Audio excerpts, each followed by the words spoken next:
হে গাইছ, মই প্ৰণৱ। মোৰ নতুন এটা ব্লগত আপোনালোকক স্বাগতম জনাইছোঁ। এতিয়া মই গৈ আছোঁ আমাৰ গাঁৱতে হোৱা জগদম্বা মাৰ পূজাত আহি পাওঁতো মাহী, মা আৰু ভনীহঁতে আগৰ পৰাই আহিছে।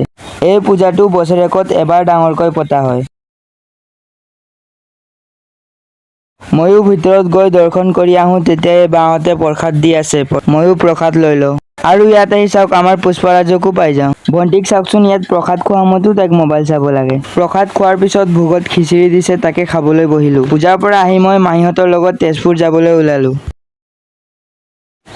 আৰু তেজপুৰ কিয় আহিলোঁ আপোনালোকক নকলোৱে নহয়। ভণ্টিৰ দাঁতত ক্লিপ লগোৱা আছে, তাকে চেকআপত আহিছিলোঁ। হে গাইছ, মই যিহেতু তেজপুৰ আহিছিলোঁ, লগৰ এজন আছিলে মোৰ তেজপুৰত। আজি 2 বছৰ মানে হ'ল, হঠাতে আজি লগ পালোঁ চাওকচোন। হেল্ল', ত' কি খবৰ সকলোৰে? আৰু প্ৰণৱক সকলোৱে মৰম কৰিব আৰু যিমান পাৰে আপোনালোকে ছাবস্ক্ৰাইব কৰিব তাৰ চেনেলটো। ইও ব্লগ কি কয় ইনষ্টাত ৰিল বনাই, ভাল লাগে। তাৰ পাছত ভণ্টিয়ে ক'লে যে কিবা ঠাণ্ডা খাম, তাকে কাজু চেক খাবলৈ আহিলোঁ। ডক্তৰ দেখুওৱা হৈ যোৱাৰ পিছত আমি আকৌ ঘৰ যাবলৈ ওলালোঁ। আজিৰ ভিডিঅ'টো ইয়াতে সমাপ্ত কৰিছোঁ। ৰাইজ, ভাল লাগিলে লাইক এটা কৰি দিব।